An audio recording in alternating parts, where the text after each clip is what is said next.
When it comes to building a gaming PC, it's important to achieve the best performance you can for your overall budget. And I don't believe it gets much better than this. A $1,300 build that is primed for 1440p gaming in all of the latest titles, ekes as much value out of every part as possible, is fairly easy to build it, and heck, even has great upgrade paths. And in this video, I'll be walking you through what parts I selected and why, the whole build process from start right through to finish, and looking at performance a little bit later, to see whether this build really stacks up on those all-important frame rate numbers, and whether it's a system you guys should assemble. Let's do this. The DeepCool Mystique CPU cooler is here with a highly customizable screen, 360mm radiator, and DeepCool's latest performance-optimized FT12 SE fans. The sharp 2.8-inch LED display looks the part with a 640x480 resolution that allows for near infinite customization. Whether you want to display key system metrics, usage graphs, or media files, the Mystique 360 certainly doesn't lack customization. Learn more or buy the DeepCool Mystique 360 at the first links in the description below. I usually start my builds by looking at the GPU and the CPU combo, but not today. I actually want to start things off with the case because I've never built in this thing before, and when it arrived, I was mega impressed. Now, I'm always on the lookout for really great value cases that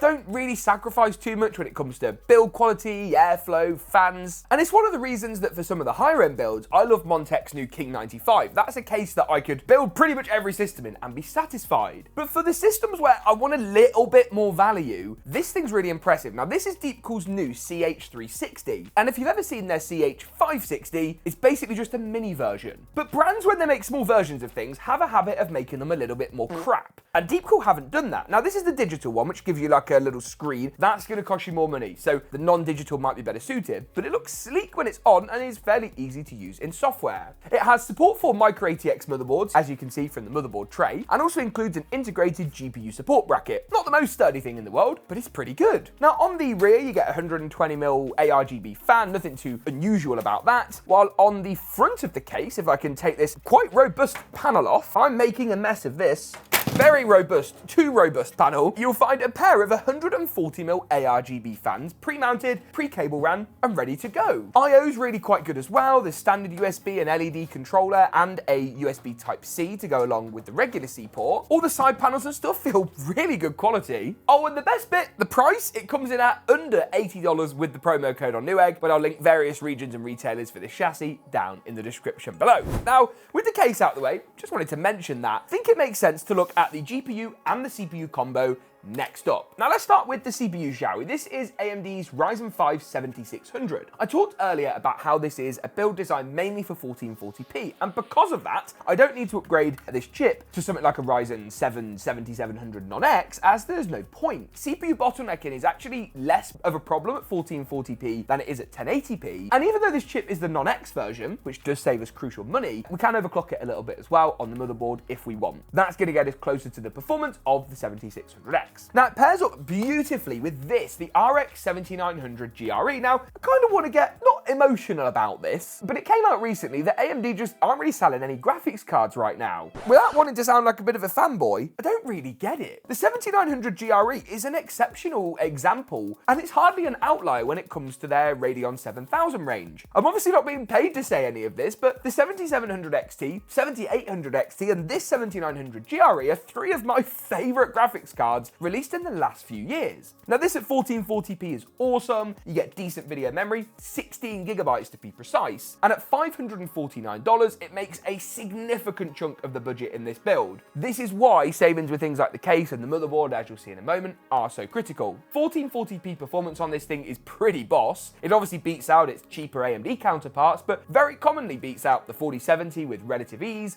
the 4070 Super, and knocks on the door in some titles to performance you'll find on the 4070 Ti and 4070 Ti Super 2. For context, both of those cards are about $250 more than this. I mean, what's not to love? There are some downsides, and it's only fair that you guys are aware of those, as much as I think it is the best bet for this build. Ray tracing performance is nowhere near its NVIDIA rivals, so if you're a big fan of Cyberpunk with all those path trace shadows and lighting effects, don't buy this GPU. Similarly, if you want to take advantage of all NVIDIA's fantastic studio and broadcast features, they are ahead of AMD in that regard. So if you're building this system for video editing, well, you'll definitely want to change the CPU, but you'll also want to look at some NVIDIA graphics card options instead. Now, I'm going to be installing the processor, and this is, I guess, where the build portion of this video starts, onto the motherboard. And very specifically, this is the GIGABYTE B650M D3HP8X. Now, that's not a particularly exciting name, and this is not a particularly high-end motherboard, but it's fantastic value. And in a build like this, it's going to allow me to really squeeze as much performance out of the rest of the parts as possible. Saving $30 on a board is just more money for the GPU, plain and simple. Getting that GRE into a $1,300 price point was really tight and not an easy task. This motherboard is naturally not the highest end thing in the world. You do have 4 DDR5 RAM slots. That's still a massive advantage over the equivalent cheap Intel boards that only support DDR4. Still have front panel USB-C on the board. We've still got some cooling here for the VRMs, though this is obviously not a heavy overclocking board. Push a couple hundred megahertz maybe, but we ain't going much further than that. The rear I/O is admittedly a little bit basic, but you still get all the audio ports, high-speed USBs, 2.5D Ethernet, and Wi-Fi as standard. As far as that kind of connectivity goes, there isn't really much else we could ask for. And this board removes a lot of the problems that the A620 chipset has around power delivery. Not that, to be fair, that should be too much of an issue for our Ryzen 5 7600 anyway, but it does open those upgrade paths more than cheaper A620 boards. It is still kind of crazy to me that AMD are going to support this socket for potentially years to come yet, and it obviously means that investing in the AM5 platform just, well, obviously makes so much more sense than the Intel counterpart right now, but is actually a really good value for money bet and helps to, I don't want to use the word, but future-proof the build, even just a little bit. That brings me on nicely to RAM or memory, and this is where things have got better for AMD still. Now, when Ryzen first launched, the memory kits were just so expensive. This T-Force Delta kit, I've managed to pick it up for just over $100. Sometimes it goes below, sometimes it's more like 110, 115. Again, I'll link everything down below. This is a 32 gig kit, and that is, when we talk about future-proofing, really, really beneficial. Now, 16 is obviously not enough, and I'm not suggesting it is, but 32 gives us a good bit of headway. And on top of that, if you pick up an identical 32 gig kit later down the line, you could pretty feasibly upgrade this build right through to 64 gigs without needing to waste any excess cash. Now, this kit is a CL32 kit. That is personally highly advisable. Low latencies make a massive difference on performance, so don't go for a high latency kit, even if the advertised 6400 megahertz box speed looks particularly tantalizing. Yeah, that's a good word. Talking of RAM memory storage, TeamGroup, I didn't realize I'd gone 2 TeamGroup products in this. This is the MP44L, and I've been looking for a little while for a rival to Crucial's P3 Plus as my budget NVMe. So I'm going to try this one out, and I'm going to report back. Speeds are better, slightly more expensive, but I think, and I'm hoping, it's going to be worth it. This particular drive is a 2 terabyte. I think I've budgeted for the 1 terabyte. Again, I'll link both options down below. I actually can't get it out. That's not a good start. No, I don't want to break the box. No. Break the SSD instead, James. And this board has dual M.2 slots as well. So we've got one with a heatsink or heat shield, one without. It's probably more of a heat spreader. You get the kind of point. Ultimately, it's going to keep the drive cool, and that's really the only thing that actually matters. Well, hey. Drive goes in, a little bit of a 45-degree angle. It's a bit like an aeroplane coming into land, and then it goes, phew, phew, phew. That was a bit cringe, but anyway. You get the point. The M.2 drive slides in like that, and then the heat shield or heat spreader or heat sink goes into place with ease. For my next part, I have a trick, not quite up my sleeve, but on the floor. Now, this is the CPU cooler. Now, this is generally a point of contention in my builds because I know what you're thinking. James, why haven't you gone for the Johns Pro? Why haven't you gone for the Vetru? Why have you gone for the DeepCool? Well, I've taken your feedback on board, and I'm going to pit this thing directly against the Vetru, which, as you can see, is, I think, arriving today. It's arriving today. So I'm going to build this thing with the AK400 from DeepCool, and then we're going to swap the cooler out, test them both, and see which delivers the best temperatures in this build. And the final montage shall reveal the winner. Let me talk about the A400 for now, as I think it's at least, well, it's at least one of the options. I really like this cooler. You can get it in like a million different versions, probably too many versions. This is the standard one. So this has the silver heatsink with the black top. Oh, and pre-applied thermal paste, which is all over the table. Right, so what you get in the box is a plastic cover that's pre-attached to the DeepCool, but it sort of came off and stayed in the box, and now I have thermal paste on my table. -5 points for DeepCool. Right, I need a cleaning thing. Oh, genuinely something to watch out for if you do buy this cooler, as you'll then need to reapply your own thermal paste if the same thing happens to you, which you do not get included. Proceed with caution and don't do what I just did about a few seconds ago. Oh, in the drama of all of that, I've actually put new thermal paste on without doing any of the other preparation that this cooler needs. So that was a bit silly. What you do need to do if you are going to copy me, although I'm not sure you should anymore, is take these black plastic brackets off, as we do not need these and they're going to get in the way. Instead, from the included bag of mounting hardware, I am going to pop on this sort of square thing. There we are. No, not that. That's the next step. This is all a disaster. After I've taken this bag of orange things and put one on each corner, you'll see, just follow along. The orange ones just slot onto the threads that are poking through, so they go on a little something like so. And then the silver bracket pops on top of them, a bit like this. And the included screws are going to go through the orange stoppers and into the threads on the built-in motherboard backplate. A bit of an advantage of Ryzen, it has its own backplates. You haven't, unlike Intel, got to faff around and pop your own one on. Really, really like to see that. Then, with the power of my lazy screwdriver, get those fastened in. And then the cooler heatsink can go on. I'm going to take the fan off first so it's out the way, then drop the cooler on. I always just tend to hand tighten these screws first. I just find it a little bit easier to get the threads. Then you want to torque them up with a manual screwdriver. I wouldn't use an electric screwdriver for these, as you want to make sure you can sort of feel that the tightness is done in the right way. I know that might sound a bit weird, but trust me, you'll understand if you actually go ahead and assemble this build a bit like me. Lovely. Now, the fan is going to go on later. Otherwise, though, the motherboard assembly's done and looking pretty good. I think micro ATX boards do look silly in full-size ATX cases, but obviously this one's a more compact micro ATX version. So from that point of view, we're all good. It's time then to look at the case again, but this time just to install the motherboard. The first port of call in any case is checking that all of the standoffs are in the right locations. This is obviously a micro ATX board, which means the holes are differently located to on their ATX counterparts. Locate the holes on the motherboard and then cross-reference these against the ones in the case. So you can see here we've got 3 at the top, moving down to the middle, there's another 3, and then at the bottom, we've got 3 as well. One of these is going to be extra, and pop to 8 in the case box for safe storage in case I ever need it later. With this being a real budget motherboard, there is an I/O shield to install. Quite unusual nowadays. You see it where there's cost saving involved, and as I say in this build, cost saving, I can live with it because we're going to get the extra performance, and it's just one more step now. It clicks in nice and easily. It should look like this with the audio ports at the bottom, and then any display connections at the top. Not that we'll be using them, of course, as we have the dedicated graphics ports, of course, on the GPU.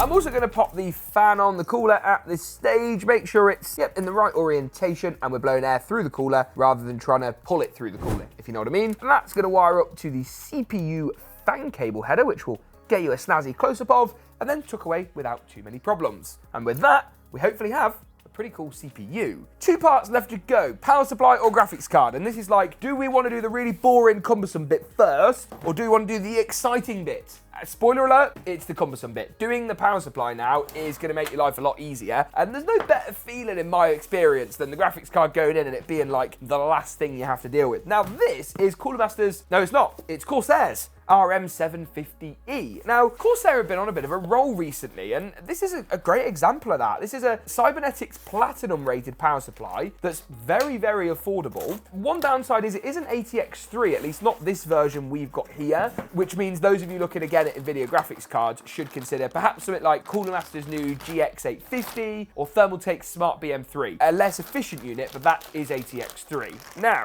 inside the bag of cables, we need a few things. We need this motherboard cable here, which is the largest. Oh, hang on a second. So, right, let me clarify. It is an ATX3, but it does have a PCI Gen 5 cable. So all those things I just said about buying another unit, ignore all of them. I was wrong. SATA cable, we need one of those. Dual PCIe 6+2 pin connections, definitely need that. And CPU power, we need one 8-pin, don't we? We don't want the Molex. Is that a CPU? Yes, a dual 4-pin CPU power cable. So that's all we need. Motherboard, CPU, SATA, and graphics card. And then obviously the power to plug it up to the wall later. All I'm then going to do is pop the power supply cables into the power supply, and this of course is nice and easy with it being a fully modular unit. And then wire up the CPU to the top left, motherboard to the right, graphics card is obviously later, and SATA to the included SATA power cable. Bit of cable management as well will just help move things along in the right direction. While I was here, I also plugged in the front panel cables. That includes the HD audio to the bottom left, the USB 2 for the digital one on this more expensive digital case, a USB 3 standard to the very bottom right, USB 3 Type-C to the middle right, and of course the front panel power cable which goes to the bottom right hand corner. There's a diagram on your screen which shows you exactly which pins to plug these into. And with that, we're finally ready for the graphics card. And I'm going to sound like I've not really prepared very well for this. I actually don't know if it's going to fit. I think it should do. We haven't got a radiator or anything at the front. Obviously, if you were going to do something liquid cooling, a bigger case probably would help on the basis that your GPU clearance is going to be a lot more limited.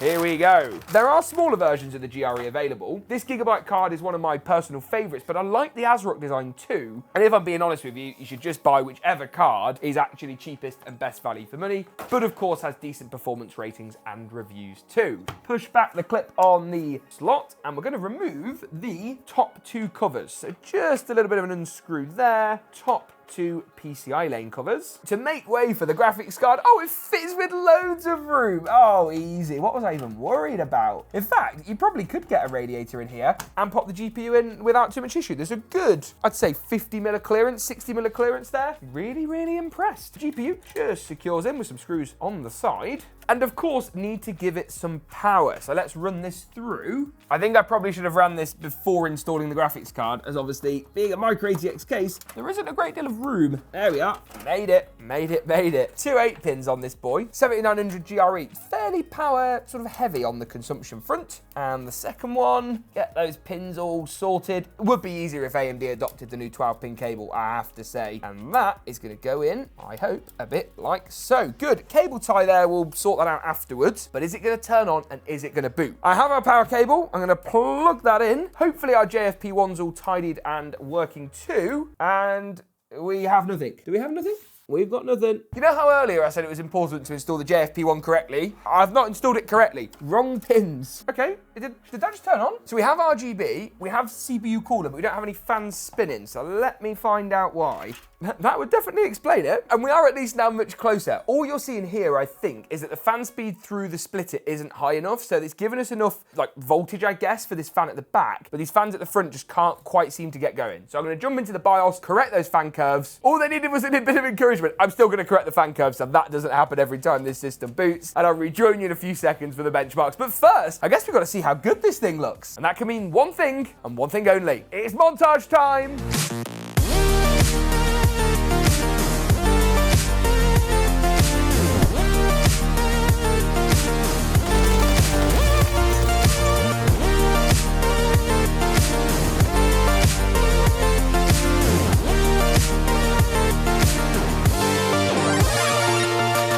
Through into performance, and I tested this build in a wide range of titles to make sure that not only the 7900 GRE, but all the other parts in this build provide the kind of performance we're expecting. Now, the first test was Call of Duty's Warzone at 1440p high settings with FSR enabled and set to the quality preset. This system pulled in 180 frames per second on average. That really is very good, and FSR undoubtedly helping us along a little bit and pushing that frame rate well towards the 200 FPS mark. Moving through into Call of Duty's Modern Warfare 3 at 1440p high settings, the same settings this time around again, and the frame rate was a little bit higher, up to 226 FPS on average. Again, this was really, really good to see, the 7900 GRE being incredibly competitive at 1440p. I'm glad to report that also carried through into Starfield, the next game on the list. Now, this is really hard to run, very poorly optimized, and all in all, just a bit of a pain. 1440p high settings in Starfield delivered 89 FPS, so still very good. And for an RPG game where frame rate is, well, still important, less critical, this was really pleasing. Hogwarts Legacy was even better. Again, another RPG game where you don't really need that frame rate to be too high in the triple figures, and the build at 1440p high delivered 115 FPS on average. For some fun, Fortnite at 1080p competitive is the next test on the list. 270 on average, really, really impressive in Fortnite, and really not particularly too surprising. What was surprising though was Apex Legends, and I was actually really pleasantly surprised. At 1440p pretty high. The build pulled in 265 FPS. Now, I was expecting good numbers, but not this good. Really, really impressive to see. Very, very strong frame rate and incredibly competitive for those of you looking to really nail your performance in Apex. What do you guys think of this build? What do you think of the GRE? Let me know in the comments down below. If you enjoyed this, get subscribed to see more from me, and as always, see you in the next one.